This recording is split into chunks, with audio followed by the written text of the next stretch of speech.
15 जनवरी दिन रविवार, मकर संक्रांति के दिन चुपचाप 3 जगह पर रख दे नमक, माँ लक्ष्मी दौड़ी चली आएंगी। नमक को घर में इस जगह रखने से गरीबी कोसों दूर रहती है, साथ ही घर के कलेश भी हो जाते हैं समाप्त। इसी के साथ इस वीडियो में हम जानेंगे कुछ ऐसे वास्तु नियमों के बारे में जिनसे आपके घर में पैसा टिकने लगेगा, क्योंकि बहुत से लोगों की ये शिकायत रहती है कि पैसा घर में आता तो है पर जमा नहीं हो पाता और जल्द ही सारा पैसा कभी बीमारी पर तो कभी व्यर्थ के खर्चों में खर्च हो जाता है। तो ऐसे में ये वास्तु नियम आपके लिए मददगार साबित हो सकते हैं, तो पूरी जानकारी के लिए इस वीडियो को अंत तक जरूर देखिएगा।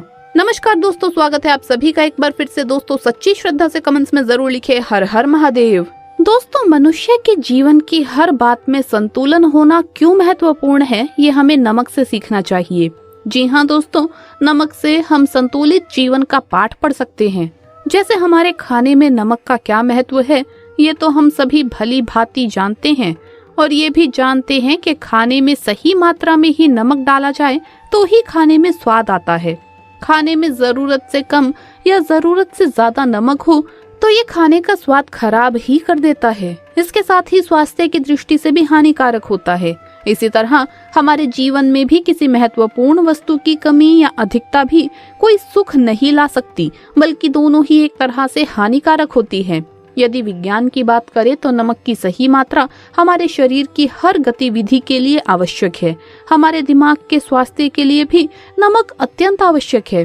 इसी प्रकार ज्योतिष शास्त्र में भी नमक का असाधारण महत्व बताया गया है। नमक हमारे खाने में रस और स्वाद बढ़ाने का काम तो करता ही है, साथ ही हमारे जीवन में भी सकारात्मकता लाने का काम भी करता है। ज्योतिष शास्त्र में नमक के कुछ ऐसे उपाय बताए गए हैं जिससे हम अपने जीवन की दशा और दिशा दोनों को ही बदल सकते हैं। मात्र एक चुटकी नमक में इतनी क्षमता होती है कि हमें रंग से राजा बना सकता है।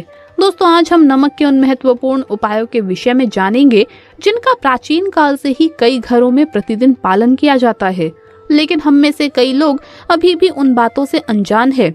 इन सभी बातों का ज्योतिष शास्त्र में भी वर्णन किया गया है। आप भी नमक के इन उपायों को अवश्य करें। तो आइए जान लेते हैं ज्योतिष शास्त्र में नमक के कौन से उपाय बताए गए हैं। लेकिन उससे पहले आपसे रिक्वेस्ट है कि वीडियो को लाइक करें, अपने दोस्तों के साथ शेयर करें और अगर आपने अभी तक चैनल को सब्सक्राइब नहीं किया है तो सब्सक्राइब करके बेल आइकन जरूर प्रेस कर लें। दोस्तों सबसे पहली बात, नमक सकारात्मक ऊर्जा का भंडार होता है। साथ ही इसमें इतनी ताकत होती है कि अपने आसपास के वातावरण में मौजूद नकारात्मक ऊर्जा को खींच लेता है और अपने अंदर की सकारात्मक ऊर्जा को वातावरण में संचारित कर देता है। इसीलिए दोस्तों घर के चारों कोनों में एक कटोरे में खड़ा नमक भरकर अवश्य रखें। पोछे के पानी में थोड़ा सा नमक मिलाकर पोछा लगाने से भी पूरे घर में सकारात्मक ऊर्जा फैलती है। यदि घर में बार बार कलेश होता है या परिवार के सदस्यों के बीच में छोटी छोटी बातों को लेकर अनबन होती रहती है तो आप नमक का ये उपाय अवश्य करें। दूसरी बात दोस्तों, हमारे घर के स्नान घर में यदि किसी भी प्रकार का वास्तु दोष होता है तो उसका नकारात्मक प्रभाव पूरे परिवार के स्वास्थ्य पर पड़ता है, जिस कारण परिवार के सदस्य एक के बाद एक अचानक से बीमार पड़ने लगते हैं। इसके साथ ही इससे घर की आर्थिक स्थिति भी प्रभावित होती है। वास्तु शास्त्र में इसका उपाय बताया गया है। इसके लिए स्नान घर में एक कांच की कटोरी में नमक भरकर रख दें और उसे हर हफ्ते बदलते रहें। इससे वास्तु दोष दूर होता है और घर में सकारात्मकता आती है और हमारी आर्थिक स्थिति भी मजबूत होती है। तीसरी बात दोस्तों, घर का मुख्य द्वार हमारे घर का सबसे संवेदनशील स्थान होता है। यही वो जगह होती है जहां से नकारात्मक शक्तियों का हमारे घर में सबसे पहले प्रवेश होता है। इसीलिए दोस्तों मुख्य द्वार पर एक लाल कपड़े में खड़ा नमक बांधकर लटका दें। नमक की सकारात्मकता से घर में आने वाली सभी मुसीबतें द्वार पर ही रुक जाएंगी और नकारात्मक ऊर्जा आपके घर में प्रवेश नहीं करेंगी। इसके साथ ही कुदृष्टि से हमारे घर की रक्षा होती है। चौथी बात दोस्तों, आपने अक्सर अपने घर के बुजुर्ग महिलाओं को नजर उतारते हुए देखा होगा। उसके लिए वो राई के साथ नमक का भी प्रयोग करती हैं, क्योंकि नमक दृष्टि दोष दूर करता है और शरीर से सारी नकारात्मकता को बाहर निकाल देता है। बच्चों को यदि बार बार नजर लगती है तो उनके नहाने के पानी में नमक मिलाकर उन्हें स्नान कराएं, इससे आराम मिलता है। पांचवी बात दोस्तों, नमक राहु और केतु के दुष्प्रभाव को भी दूर करने का काम करता है।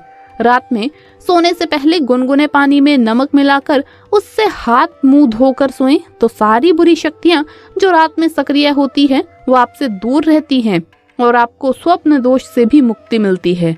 छठी बात दोस्तों, यदि आपके परिवार में हमेशा अनबन रहती है, पति पत्नी की आपस में नहीं बनती है या किसी भी तरह का कोई मानसिक तनाव रहता है, तो रॉक सॉल्ट, जिसे हम सेंधा नमक भी कहते हैं, उसके प्रयोग को बहुत ही कारगर माना गया है। पति पत्नी अपने शयन कक्ष में एक कटोरी में सेंधा नमक भरकर रखें। आप हफ्ते में एक दिन खाने में केवल सेंधे नमक का ही प्रयोग करके देखें। इससे निश्चित ही बहुत सकारात्मक परिणाम प्राप्त होंगे। तो दोस्तों, इन सभी उपाय से आप अपने जीवन की सभी नकारात्मकता को दूर कर सकते हैं और घर में खुशहाली ला सकते हैं। लेकिन नमक के उपयोग को लेकर कुछ महत्वपूर्ण बातें ध्यान में रखना बेहद जरूरी है। पहली बात ये है कि रात के समय आप किसी भी बाहरी व्यक्ति को भूलकर भी नमक ना दें। नमक कभी भी किसी को सीधे उसके हाथ में ना दें, बल्कि उसकी थाली में डालें, नहीं तो उस व्यक्ति के साथ हमारा वाद विवाद हो सकता है। तीसरी महत्वपूर्ण बात है कि नमक को कभी भी स्टील या लोहे के बर्तन में नहीं रखना चाहिए। लोहा शनि की धातु है और नमक पर शुक्र ग्रह का प्रभाव होता है और दोनों की युति कभी भी शुभ मानी नहीं जाती। नमक को लोहे के बर्तन में रखने से घर में कलेश बढ़ता है और दुख दरिद्रता आती है, इसीलिए ऐसा ना करें। दोस्तों, किसी भी व्यक्ति के जीवन में माँ लक्ष्मी का होना बेहद आवश्यक है।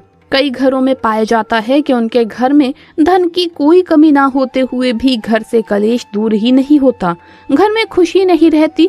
इसका मुख्य कारण ये भी हो सकता है कि आपके घर को किसी की बुरी नजर लग गई हो या आपसे कोई बेहद ईर्ष्या करने लग गया हो, जिसके कारण आपके जीवन में समस्याएं उत्पन्न हो रही है। तो ऐसे में कुछ वास्तु नियम आपकी परेशानियों को दूर करने में कारगर साबित हो सकते हैं। आइए जानते हैं ऐसे ही कुछ वास्तु नियम जिससे आपको कुछ ही समय में उसका असर दिखने लगेगा। नंबर 1, घर में धन की कमी हो रही हो और नुकसान ज्यादा हो रहा हो, या फिर आपके घर में लक्ष्मी माता ठहर ही नहीं रही हो, तो आप 1 रुपए का सिक्का लें और उसे गंगा जल का छिड़काव करके पवित्र कर लें।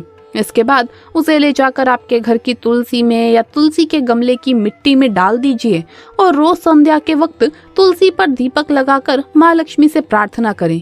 ऐसे व्यक्ति पर माँ लक्ष्मी जल्द प्रसन्न होती है और हमेशा मेहरबान रहती है। नंबर 2, फिटकरी वैसे तो सभी घर में मौजूद होती है और बहुत छोटी सी सामान्य वस्तु है, पर आपको बता दें इसके लाभ बड़े हैं। फिटकरी को अगर आप सोते वक्त अपने तकिए के नीचे रखें तो आपको बुरे सपने और बुरे ख्यालों से शांति मिल सकती है। फिटकरी नमक की तरह सकारात्मकता को फैलाने का कार्य करती है। फिटकरी के टुकड़े अगर घर के कोने में रख दें तो घर में बुरी शक्तियां कभी प्रवेश ही नहीं करेंगी। नंबर 3, कुछ नियम हमारे बड़ों द्वारा बनाए गए हैं। जैसे आपने अक्सर सुना होगा कि सबसे पहली रोटी गौ माता के लिए बनानी चाहिए। आजकल लोग अपनी परंपराओं को भूलते जा रहे हैं, जिसके कारण समस्याएं और भी बढ़ रही है। हमारे हिंदू धर्म में ऐसा माना जाता है कि गौ माता में 33 करोड़ देवी देवताओं का वास है। गौ माता को वरदान है कि उन्हें किसी की नजर, टोटके, बुरी शक्तियों का असर नहीं हो सकता। अगर हमारे घर में हम रोज गौ माता के लिए पहली रोटी निकालते हैं तो ग्रंथों के हिसाब से आपके घर की नेगेटिव एनर्जी भी उस रोटी के साथ घर से निकल जाती है। नंबर 4, अगर घर से कलेश दूर नहीं हो रहा है और बार बार विपदाएं आ रही है तो एक तांबे का लोटा लें, उसमें जल भरकर उसमें नमक डालें। अब उसे अपने घर में हर जगह घुमा लें और इस लोटे को कहीं आंगन में या बाहर कहीं पर भी ढक कर रख दें। ध्यान रखें, इस तरह से रखें कि ये गिरना नहीं चाहिए और पानी इसका बिखरना नहीं चाहिए। अगले दिन इसे घर के मुख्य द्वार पर दोनों ओर डाल दें। ऐसा हफ्ते में 2 बार शनिवार और मंगलवार के दिन करें। आपके घर से नकारात्मक शक्ति, बुरी नजर, कलेश सब कुछ दूर होने लगेगा और आपको सकारात्मक एनर्जी, खुशी और संतोष का अनुभव होगा। तो दोस्तों, वीडियो अगर पसंद आया हो तो इसे लाइक करें, अपने दोस्तों के साथ शेयर करें और हमें सब्सक्राइब करना न भूलें। जल्द मुलाकात होगी अगली वीडियो में। हर हर महादेव, जय भोलेनाथ।